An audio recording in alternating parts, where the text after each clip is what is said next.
اعوذ باللہ من الشیطان الرجیم بسم اللہ الرحمن الرحیم۔ مسلمانوں کے سب سے مقدس مقام خانہ کعبہ کی موجودہ عمارت جو ہمیں نظر آتی ہے، اس کو 404 سال پہلے 1040 ہجری میں سلطنت عثمانیہ کے سلطان مراد بن احمد خان شاہ قسطنطنیہ نے تعمیر کروایا، جس پر فہد بن عبداللہ نے 1417 ہجری کو تجدید کا کام کیا، یعنی موجودہ عمارت خانہ کعبہ کی صرف 404 سال پرانی ہے۔ معزز دوستو، سوال یہ ہے کہ اس سے پہلے والی عمارت کس نے اور کب بنوائی؟ خانہ کعبہ کو سب سے پہلے کس نبی نے تعمیر کیا اور پہلا حج کس نے ادا کیا؟ نیز جب بیت اللہ موجود نہیں تھا تو پہلے بیت اللہ کی جگہ پر اس سے پہلے کیا تھا؟ کون کون سے نبی نے کس طرح خانہ کعبہ کو تعمیر کیا؟ اور کیا یہ درست ہے کہ سب سے پہلے اللہ تبارک و تعالی نے خانہ کعبہ کو پیدا کیا؟ اگر یہ درست ہے تو کیا کسی قرآنی آیت یا حدیث سے یہ ثابت ہے؟ ہم تو یہ سنتے آ رہے ہیں کہ خانہ کعبہ کو حضرت ابراہیم علیہ السلام نے تعمیر کیا ہے، لیکن آپ کو یہ جان کر حیرانگی ہوگی کہ یہ تعمیر جو حضرت ابراہیم علیہ السلام نے کی تھی یہ پہلی دفعہ نہ تھی، یعنی خانہ کعبہ اس سے پہلے بھی موجود رہا۔ معزز دوستو، امام محمد بغوی رحمۃ اللہ تعالی علیہ اپنی مشہور زمانہ تصنیف تفسیر خازن میں لکھتے ہیں کہ خانہ کعبہ کی سب سے پہلی تعمیر فرشتوں نے کی، جو حضرت آدم علیہ السلام کی تخلیق سے بھی 2000 سال پہلے تھی۔ یہ خانہ کعبہ کی تعمیر بالکل اسی جگہ تھی جہاں موجودہ بیت اللہ شریف موجود ہے۔ تفسیر قرطبی میں امام شمس الدین رحمۃ اللہ تعالی عنہ روایت کرتے ہیں کہ جب فرشتوں نے کہا کہ اے اللہ تبارک و تعالی، انسان تو زمین میں فساد پھیلائے گا، جس پر اللہ تبارک و تعالی نے یوں ارشاد فرمایا، جو کچھ میں جانتا ہوں وہ تم نہیں جانتے۔ فرشتوں نے یہ جان لیا کہ اللہ تبارک و تعالی ہم سے ناراض ہو گیا ہے، تو انہوں نے گول گول چکروں میں طواف کرنا شروع کر دیا اور ساتھ اللہ تبارک و تعالی کی اونچی آواز میں تسبیح کرنے لگے، تو اللہ تبارک و تعالی کو ان پر رحم آیا اور اسی جگہ پر جہاں انہوں نے چکر لگائے، اپنے عرش کے نیچے ایک بے مثال زبرجد کے 4 ستونوں پر ایک گھر تعمیر فرما دیا جو بیت المعمور کے نام سے مشہور ہے۔ سورہ طور کی آیت نمبر 49 میں والبیت المعمور میں اللہ تبارک و تعالی نے اس کا اسم مبارک ذکر فرمایا۔ بیت المعمور 7ویں آسمان میں عرش کے سامنے کعبہ شریف کے بالکل اوپر ہے۔ آسمانوں میں بیت المعمور کی حرمت ایسے ہی ہے جیسے زمین پر کعبہ معظمہ کی ہے۔ یہ آسمان والوں کا قبلہ ہے اور ہر روز 70,000 فرشتے اس میں طواف کرتے ہیں اور نماز کے لیے حاضر ہوتے ہیں، پھر کبھی بھی واپس آنے کا موقع دوبارہ انہیں نہیں ملتا۔ اس کے بعد اللہ تبارک و تعالی نے فرشتوں کو حکم دیا کہ زمین پر بھی اس بیت المقدس کی مانند میرا گھر بناؤ، تاکہ جس طرح فرشتے بیت المعمور کا طواف کرتے ہیں اسی طرح زمین پر میرے بندے اس کا طواف کریں۔ چنانچہ حکم الہی کی تعمیل میں فرشتوں نے بیت اللہ شریف کی تعمیر کی اور اس کا طواف شروع کیا، اور فرشتوں نے ہی سب سے پہلے حج کیا۔ یہ تھی مکہ معظمہ میں خانہ کعبہ کی سب سے پہلی تعمیر، جو کہ جنات اور فرشتوں کی لڑائی میں متاثر ہوئی، اور پھر جب اللہ تبارک و تعالی نے حضرت آدم علیہ السلام کو زمین پر بھیجا تو انہیں اسی بنیادوں پر دوبارہ خانہ کعبہ تعمیر کرنے کا حکم دیا گیا۔ یہ بیت اللہ شریف کی دوسری تعمیر تھی۔ چنانچہ حضرت جبرائیل علیہ السلام نے ان بنیادوں کی نشاندہی کی جہاں پر فرشتے پہلے تعمیر کر چکے تھے، اور اسی بنیادوں پر حضرت آدم علیہ السلام نے بیت اللہ کو تعمیر کیا۔ پھر اللہ تبارک و تعالی نے حضرت آدم علیہ السلام کو طواف کا حکم دیا اور ساتھ فرمایا، آپ پہلے انسان ہیں اور یہ پہلا گھر ہے۔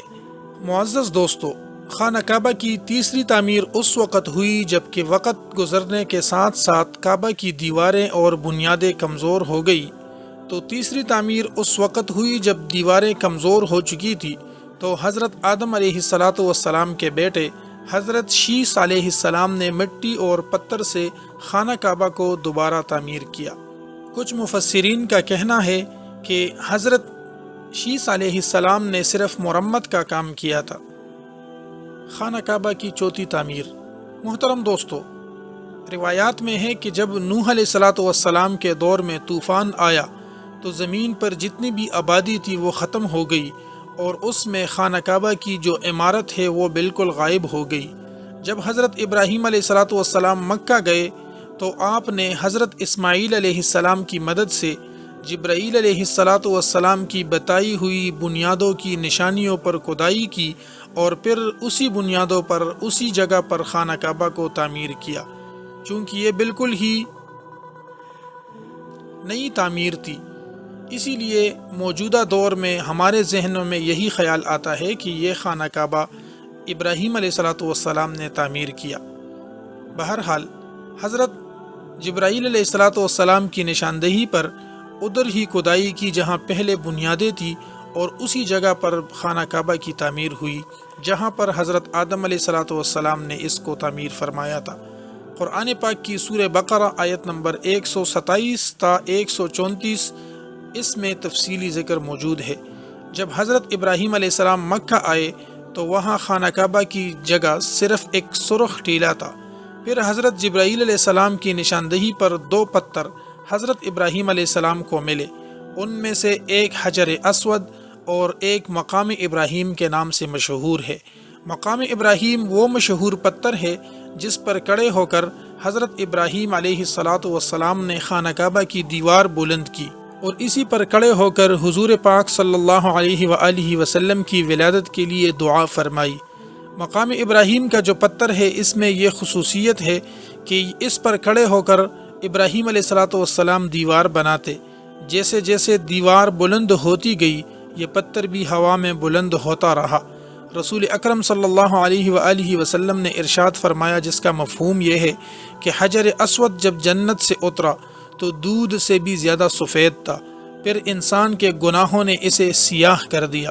اور ایک حدیث میں آتا ہے کہ نبی کریم صلی اللہ علیہ وآلہ وسلم نے ارشاد فرمایا، حجر اسود اور مقام ابراہیم جنت کی یاقوتوں میں سے 2 یاقوت ہیں۔ اللہ تبارک و تعالی نے ان یاقوتوں کی روشنیاں بجھا دی، اور اگر اللہ تبارک و تعالی اس کی روشنیاں نہ بجھاتا تو یہ مشرق سے مغرب تک سب کو روشن کرتے تھے۔ رسول اکرم صلی اللہ علیہ وآلہ وسلم سے پوچھا گیا کہ بیت اللہ کی جگہ پر پہلے کیا تھا؟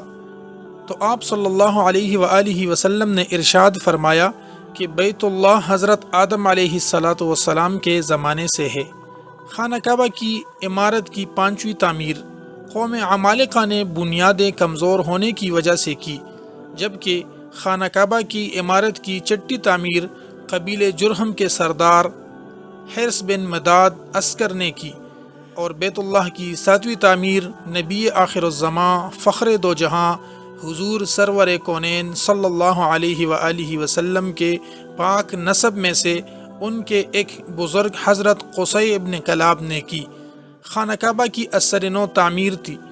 انہوں نے اپنے زمانے کے سب سے بے مثال اور پختہ عمارت تعمیر فرمائی۔ اس کے بعد قبیلہ قریش بیت اللہ کے متولی بنے، تو ایک دفعہ بہت زیادہ سیلاب آیا تھا جس سے بیت اللہ کی بنیادوں کو بہت نقصان ہوا۔ اس وجہ سے متفقہ طور پر اس کو منہدم کر کے دوبارہ تعمیر کیا گیا، اور یہ بیت اللہ شریف کی 8ویں تعمیر تھی۔ محترم دوستو، یہی وہ تعمیر تھی کہ جس میں آپ صلی اللہ علیہ وآلہ وسلم نے بھی شرکت فرمائی۔ اس تعمیر میں سرمایہ کی کمی کی وجہ سے حتیم کو شامل نہیں کیا گیا تھا۔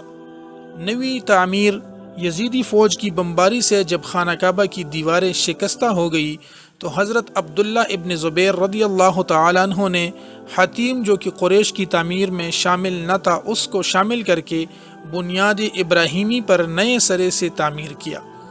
معزز دوستو، بیت اللہ کی 10ویں تعمیر عبد الملک بن مروان کے نائب حجاج ابن یوسف نے کی۔ اس نے 74 ہجری میں پھر سے خانہ کعبہ کو قریش والی تعمیر کے مطابق دوبارہ سے تعمیر کر دیا۔ پھر جب خلیفہ ہارون الرشید مسند پر بیٹھا تو اس نے خانہ کعبہ کو منہدم کر کے از سر نو تعمیر کرنے کا فیصلہ کیا، اور حضرت عبداللہ بن زبیر رضی اللہ تعالیٰ عنہ کی تعمیر کے مطابق اس کو دوبارہ سے تعمیر کرنا چاہا، لیکن اس وقت فقہی امام ابو یوسف رحمہ اللہ نے یہ کہہ کر اسے روک دیا کہ اگر امراء اور رؤساء کا یہی طریقہ رہا تو پھر آنے والا ہر حکمران اپنی شہرت کے لیے خانہ کعبہ کو گرا کر تعمیر کرتا رہے گا، اور لوگوں کے دلے سے اس گھر کی عظمت کم ہو جائے گی۔